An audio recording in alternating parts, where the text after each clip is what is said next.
And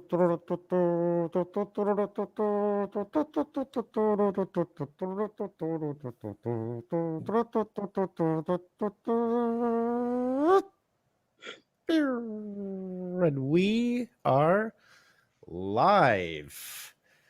Not at the Hive, and I've got a new setup. My office renovation is almost done. It's getting there. Yeah, That's I like good. those lights. Yeah. Yeah, they're going to be up on the ceiling. Hey, everybody, my name is Dan Adelko. Welcome to episode 188 of Live at the Hive Digital Marketing from the Trenches. Yep. And I'm Justin Maciel. And I'm Paige Gervais. Perfect. Welcome, welcome, welcome. We see the throngs are flooding through the gates here. So today's edition of Live at the Hive, we are talking about 6 ways that you can build an engaged brand. So we've got Paige and Justin who will work on this quite a bit today. But first, I think we're going to dive into some what's new. Yeah. Which one are we doing first?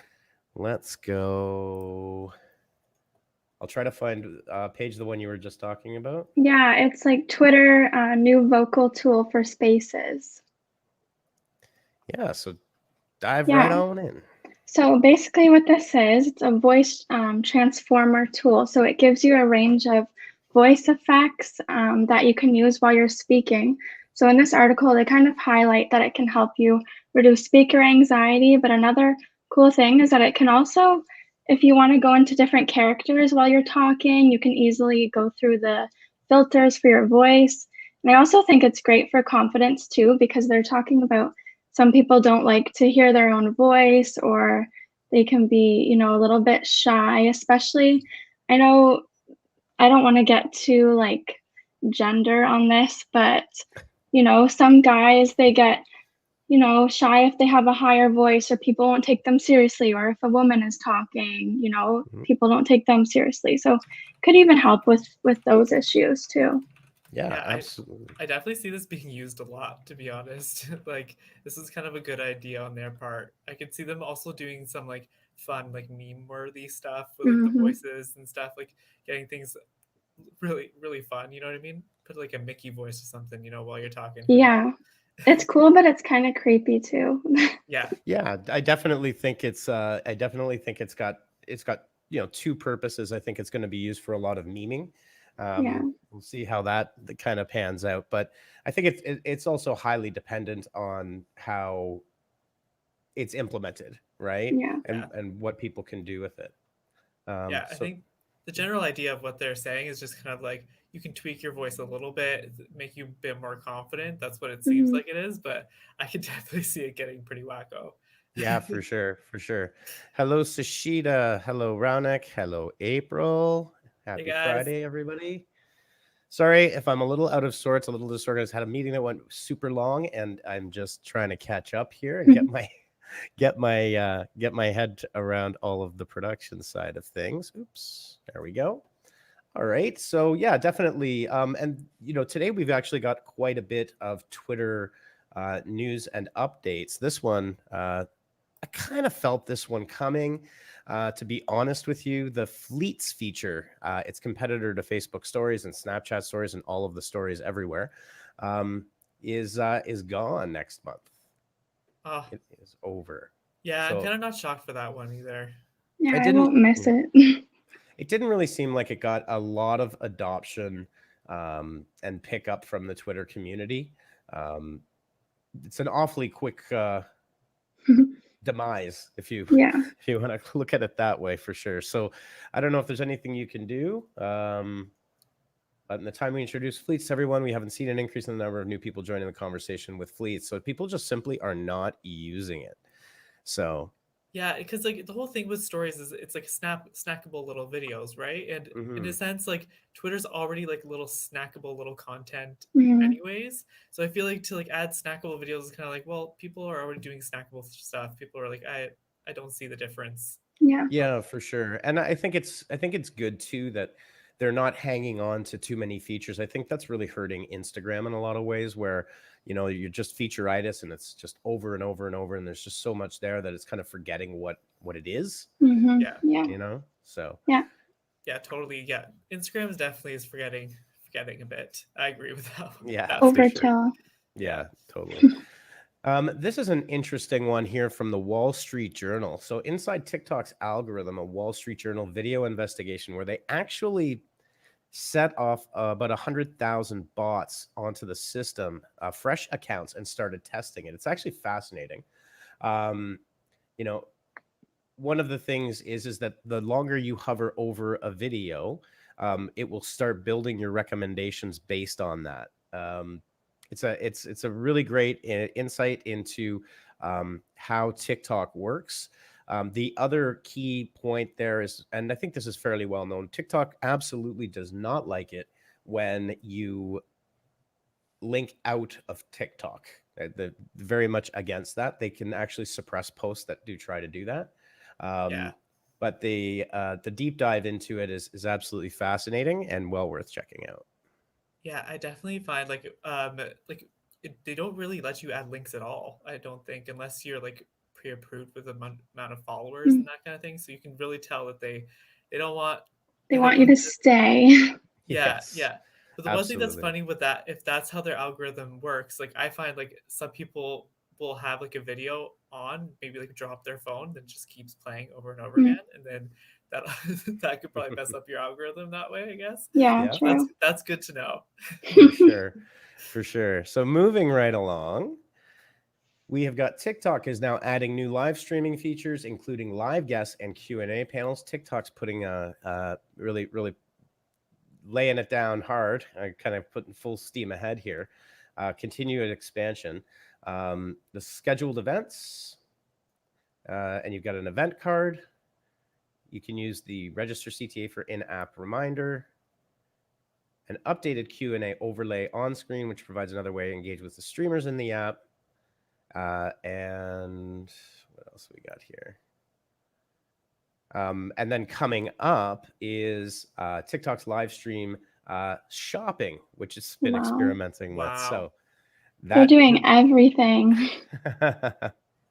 it is pretty neat. The TikTok live streaming.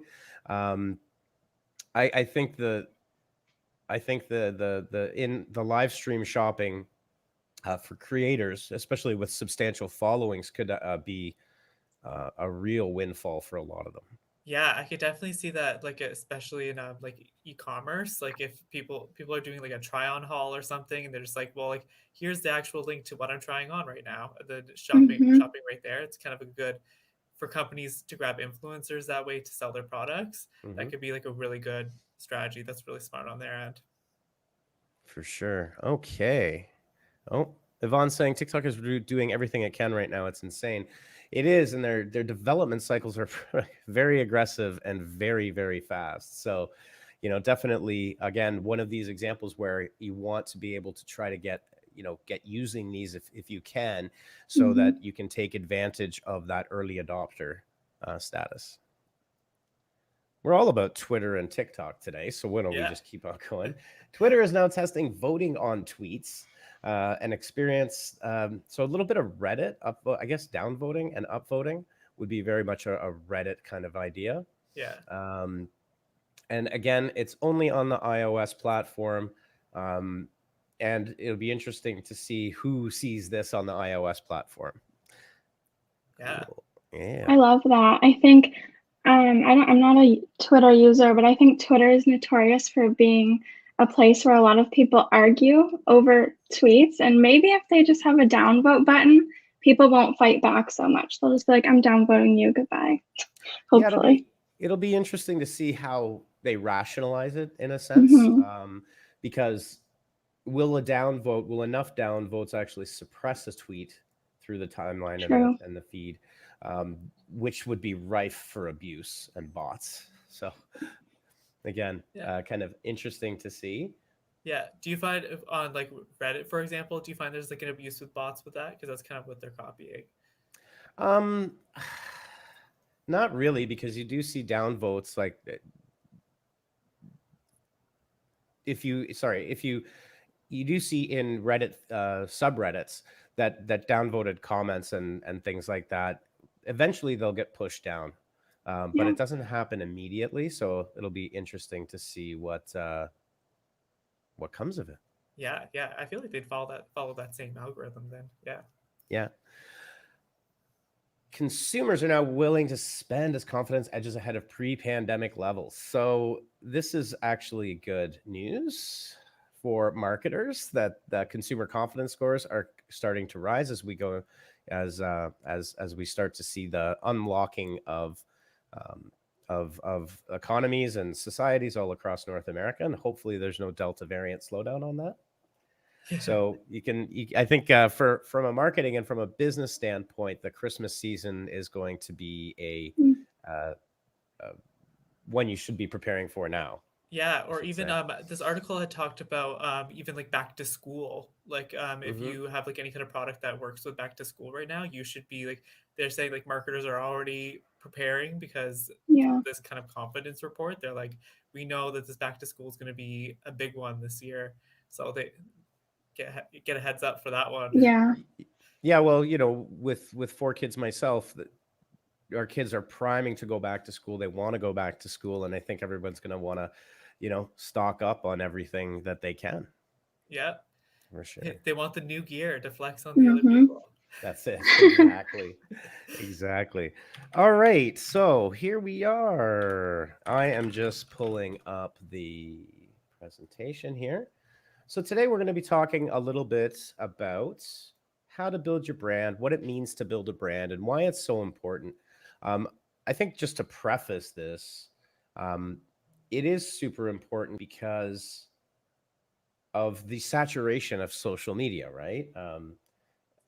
It's no longer a case where you can just throw up a bunch of Facebook ads to a wide audience and people are going to know who you are.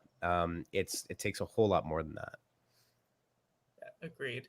Cool. This is kind of we kind of added an element of like connection with your brand. So adding like maybe some things that you can build on your current brand and adding more connectivity with your clientele. So it's kind of what we kind of wanted to add on to these kind of 6 ways as well with our strategy. Absolutely. And I think one of the important things is that the copy here says the brand is you, but your brand is also what other people think and say about you and your business, right? So you can influence it. But in order to do that, I think it's really important, especially again, just to kind of reiterate more on the social media side, is you have to be connected. You can't dictate to an audience and to your customers what they think about you, but you can certainly influence it. And by being connected to them in a substantial way is a great tactic to help influence that whole process. Yeah. And I think kind of like roughly kind of like the 6 ways that we're going to kind of go through is we're going to kind of talk about advocacy, taking feedback and kind of evaluating yourself, then making like a mission and vision statement, sharing brand assets that you have to kind of keep your clientele learning, and keeping things personal, and then staying true to your brand itself and keeping the consistency aspect. Right on. So let's just dive right on in. So there we are. Damn, I got ahead. So I think the mission and vision statements are something that I think larger organizations do, but I tend to find that smaller organizations actually don't do this all that often. Do either of you want to dive in a little bit on why mission and vision statements are so important? Yeah, so I think you're right. A lot of smaller businesses just kind of feel like they don't find it to be very important. They're like, oh, nobody's going to read this. No one's going to care. But it's actually really nice, especially if you have it up on your website. And for bigger brands, especially like for me with Lush, and I know Justin with Starbucks, like we could just tell you in a nutshell what the mission and vision statement of those places are, which is why they're so successful. So just outlining your purpose and once you get there and how you're going to do it and how you're going to approach to get there, which I think is really nice, just to kind of outline your whole company as a whole in a nice little nutshell. Yeah. and giving that like one or two sentences, being like, this is kind of what we're here for. People love that stuff. Like we find, like especially when we're doing websites for small businesses and we know that they don't have it, we tell them, we're like, hey, like we want a mission statement on this website, but we kind of get them to create it for us, and it's kind of like a great experience for them too, because they're like, oh, okay, like wow, I really need to think about this, like what we kind of stand for, which is really good, and I feel like people really resonate with it. Yeah, absolutely. And I think one of the other things here is, so I'll show you an example of ours. Oops. Yikes. Going all over the place here. Here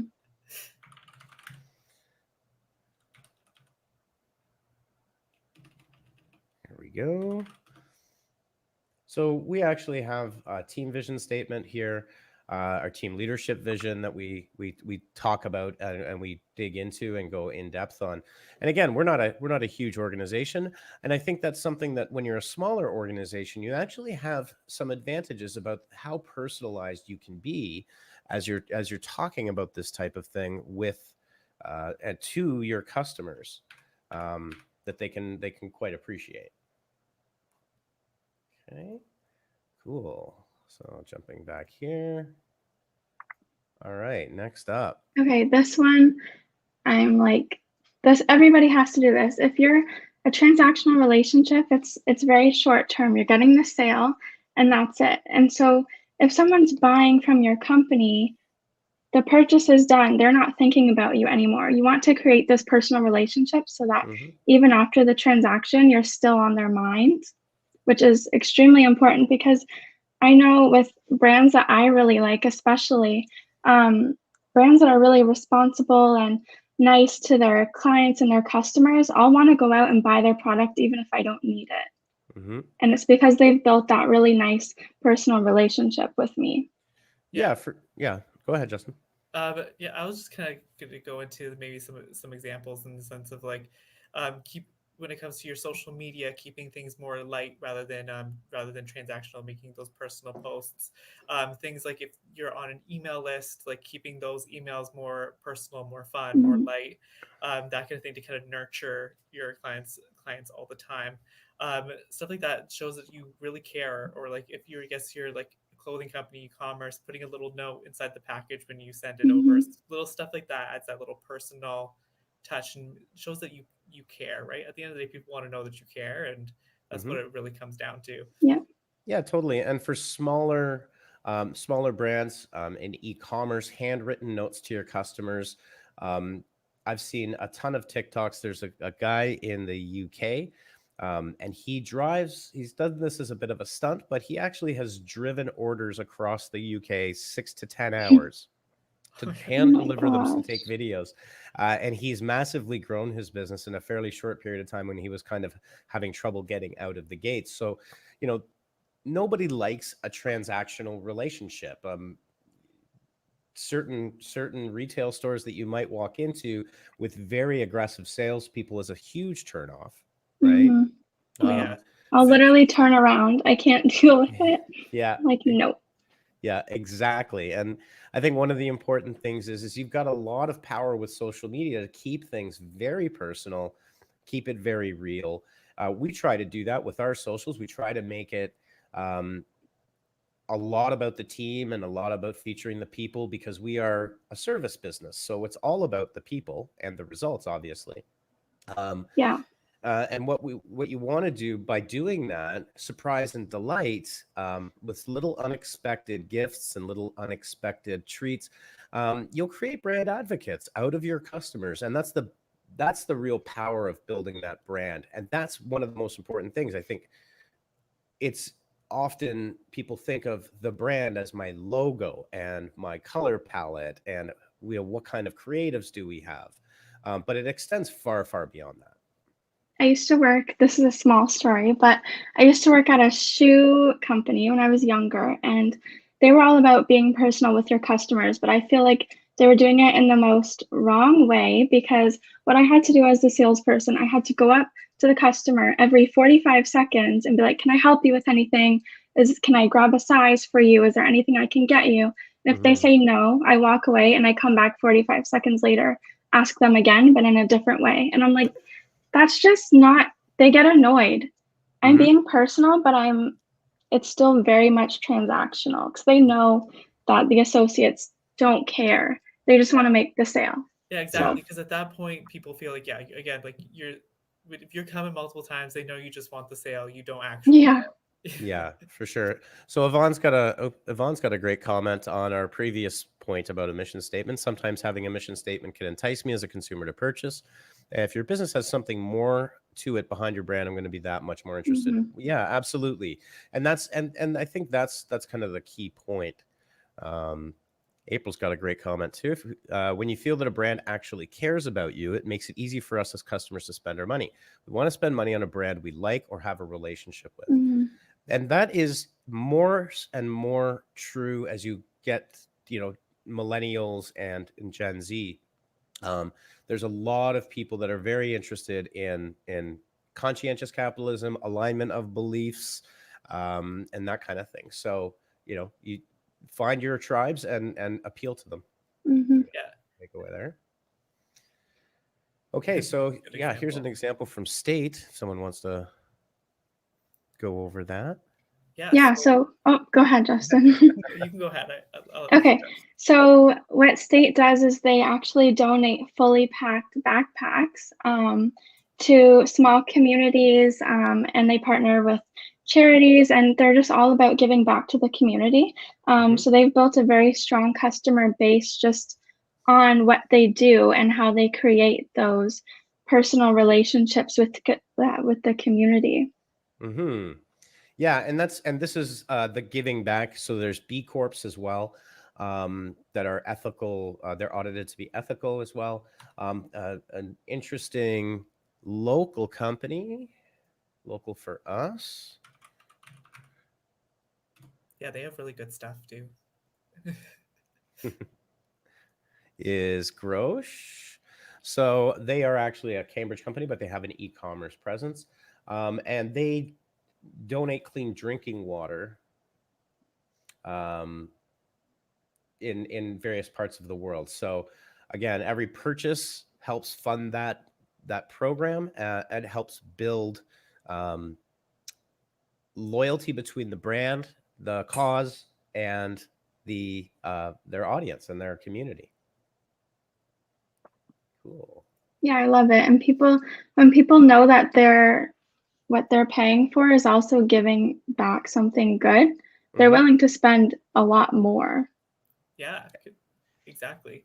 And I think the other it's absolutely true. And I think the other important thing, and this is where brand ties into that transactional side, is that your repurchases are the most important part of the relationship. It costs a lot more to acquire a new customer than it does to retain and upsell your existing customers. So, not to say that, I'm not trying to make it sound nefarious or anything like that, because it's not meant that way at all.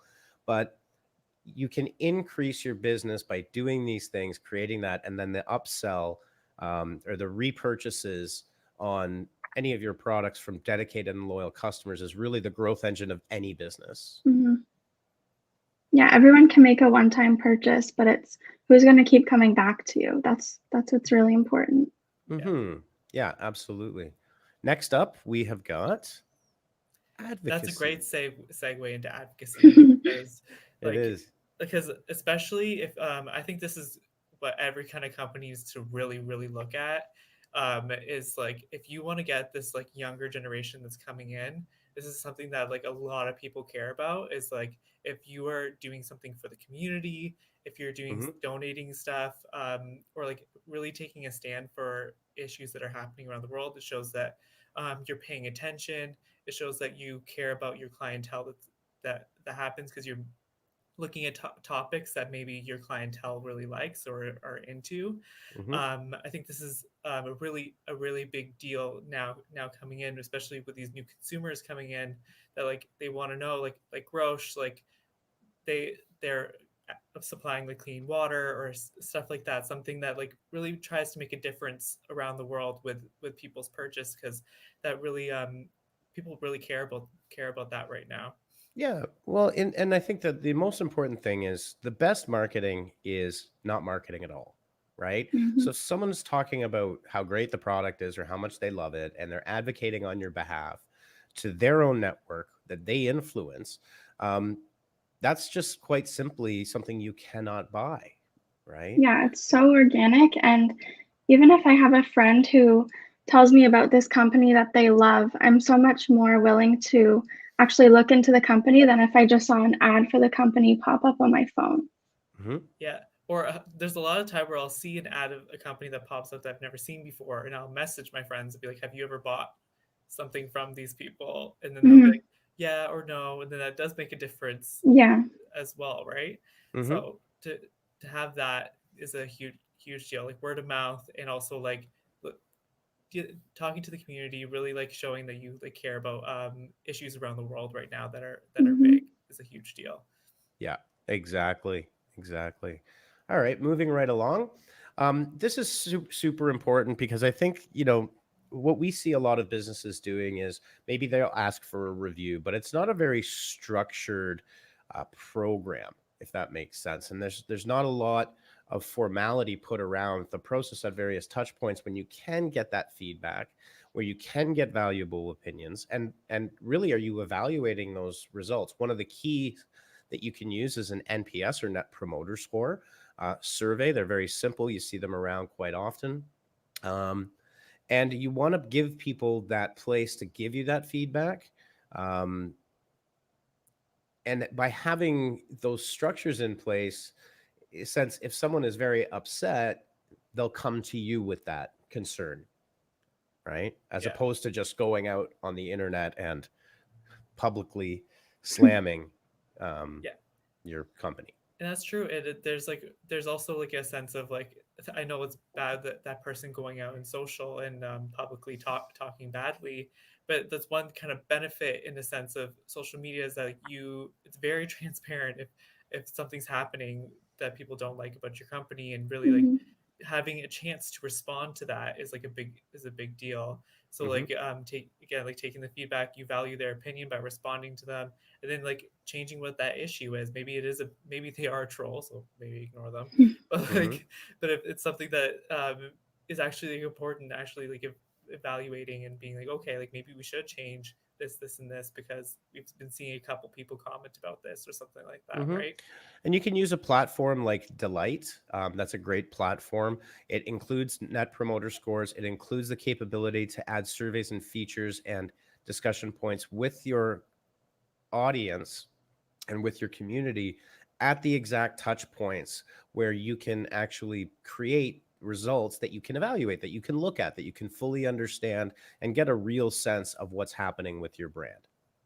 Yeah, and a lot of places will offer incentives to customers if they fill out a survey. Like I was at Winners yesterday and they said, just fill out our short survey. You can be entered in a draw to win $1,000. But I also used to work at a craft store and I had to get a certain amount of people to fill out a survey. And if I didn't meet the quota, I would get penalized. So it's very important for companies to actually get this data back, especially because if you're just relying on reviews from Google reviews or whatnot, Hmm. people are so much more willing to leave a bad review than they are to leave a good one because people feel much more passionate when they're angry Hmm. at your services than when they're happy. Yeah. So yeah, and I think the important takeaway from this is you want your program to have structure. Don't just take, oh yeah, we send an email about a review. Mhm. Map out your customer journey and then find the touch points where you can get the NPS score, where you could add a smaller survey. And then you can break it up into smaller chunks, insert it into the customer journey at various points. Like for example, if, hopefully you're tracking this type of thing, but how many purchases has a customer made? Once somebody makes 3 purchases, they're considered a loyal customer, and that loyalty then has to be maintained. But you can then pepper your evaluation of all of that, of their sentiment, how they're feeling in the reviews, and build up that profile to get a much deeper understanding. Yeah, Okay, perfectly cool. said. Well, thank you very much. Mic drop. Okay, next up. This one kind of goes without saying, but I think it's still super important to just double down on this. And it's just create, create, create, create, create. Keep creating and distributing, because valuable content is always perceived value, right? So if you're an accountant and you have the top 10 tax tips that you need to know in order to lower your tax rate, that may be common knowledge to you, but you're going to forget more in one day than your audience will ever know. You're a subject matter expert, regardless of the organization that you're in. And by giving out that valuable content, you're providing a service to people for free that then helps build up that advocacy, that trust. You're can be looked at as a thought leader, and as a relatable thought leader. Yeah, and like sharing really good content, like for example, like lead magnets and stuff, really like teaching people, giving them a good amount of stuff to read or learn, really solidifies that you're an expert in the field too. Like if people are learning from you at that point, people are going to remember, be like, oh yeah, I learned this and this from this company. I'm gonna go back to them because I've been learning so much from them. I'll start buying something if they start selling something. If they're Mm-hmm. that kind of Yeah. company. Yeah. I think it goes in, well, obviously it goes in line with building connections, because a lot of this content too is free. So users see, okay, you're actually genuinely trying to help me as a customer. So I feel like we're already building a relationship or a connection just from that. Yeah, for sure. So Mary McGregor is saying, Renix says, I was going to say it definitely does for people my age. Sorry. So Renix said, word of mouth still persists even today when it resonates with the audience. So then Mary is saying, rethinking people are now posting their opinions in social media, whereas my age is still really word of mouth. I think thanks for the comment, Mary. Much appreciated. I think the important thing to remember is that the more things change, the more they stay the same. And what social media has done, that like there's this old story, like the back in the day, you had the butcher, the baker, the candlestick maker. You would walk into your butcher, for example, and you knew your butcher. Your butcher said, yeah, I know Justin really likes a filet mignon on a Friday, so I made him a couple of special cuts, and I know he's got a dog, so here's some soup bones or whatever. What social media has done is really kind of brought that back as well. And so word of mouth in our networks, whether it's online or whether it's offline, it's really it really fundamentally comes down to the same basic principles. We're just inserting technology as the vehicle, right? For that. Yeah. Yeah. Oh, hello, Stacy Hey, DeSantis. Stacy. Stacy. On vacation, tuning in. Brownie points for you. Of course. Okay. So last up, as we are almost directly on, well, we were a little bit late, so we're actually we're doing good for time today. Staying true to your brand, and I think I think this goes beyond the visual, which is one of the first statements here, but it's also staying true to your mission statement and your vision statement, and not just making it a bunch of words on your website. Yeah, bring it to life. Don't just say it to say it. You Mm-hmm. have to, what is it? Walk the walk, something like that. And talk the talk. Don't talk, I don't know. You know the saying. Yeah, walk the walk, don't talk the talk. Mhm. Yeah. Yeah. Yeah, totally. Like keep it consistent. Really take your time with that mission statement so that you can keep consistency with it. Honestly, like the visual is the easiest thing to keep consistent, and it's the more the content and the learning is definitely the harder part to it. So people really do appreciate that when you keep it consistent in that sense. Yeah. Mm-hmm. Yeah, for sure. And if we look at something, one of the probably one of the world's strongest brands, you could definitely argue. And their mission statement: to inspire and nurture the human spirit, one person at a time, one cup and one neighborhood at a time. So yes, they do stick to this, and on the business side of it, this is really well known. They're free Wi-Fi, large tables, calm, relaxing music, and they put a lot of effort into the research of this and the implementation of it. This is not something that they take lightly at all. But the result is people are willing to buy $7 cups of coffee, right? Yeah. Because they can have a meeting at Starbucks, Mm-hmm. um, and yeah, they writing your name on your coffee for an extra personal touch. Like they have implemented a lot of these things and really systemized it and scaled it obviously to huge numbers of locations. Oh yeah, like as a person that worked at Starbucks for a really long time, like I was training baristas at one point, and when you got those training guides, everything was so consistent. And but like when we'd have rallies like once a month, so that everyone would know the same info for like the products and all that stuff. Yep. So they definitely have it to a T. Hardcore. Yeah, it's hardcore. Yeah, but like the environment, like that's what they definitely I think like you see their mission statement was more about the environment they create, and it honestly like I said, like the big tables, the soothing music is definitely the win there because they really locked that down. Yeah, Yes. everything is so structured. Like even when you go through the drive-through, I go to Starbucks too many times than I should, but every single time that they greet you at the drive-through, it's the same greeting. Whereas if you went to like McDonald's, it'll be like, "What can I get you?" or "How can I help you?" They just sound so upset, but Starbucks, they always have the happy face on. Absolutely. Absolutely.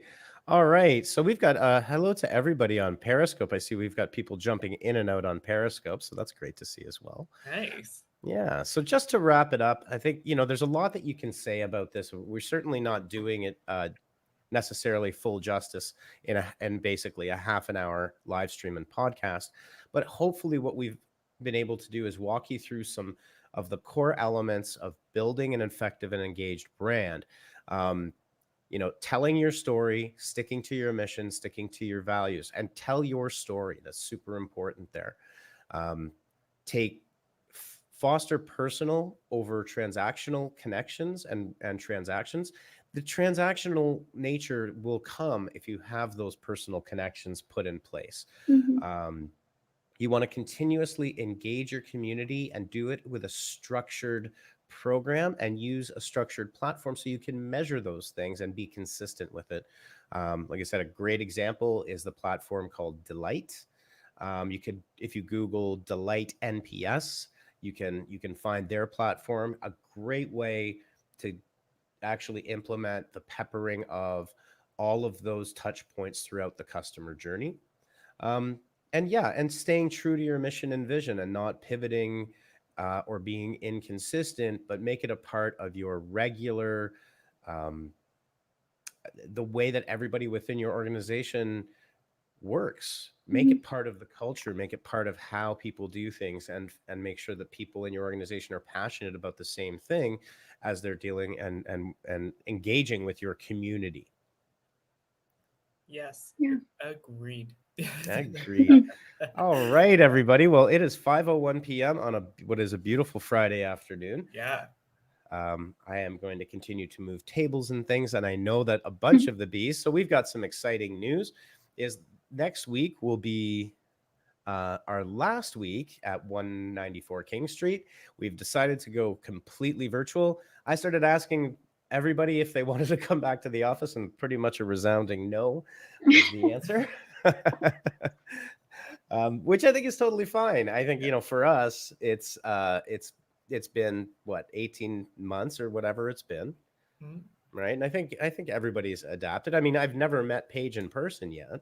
Isn't that weird? I said MTV needs to make a show of coworkers meeting after the pandemic. Like, Yeah, Yeah, oh my that's actually God. eventually, but we gotta get everyone in the same room. Mhm. well, and you know what, by freeing up the resources of having a fairly expensive office, we will be able to do things like team retreats and actually Mhm. go, to the Muskokas or something like that. Mhm. But yeah, so exciting news that we are going 100% virtual.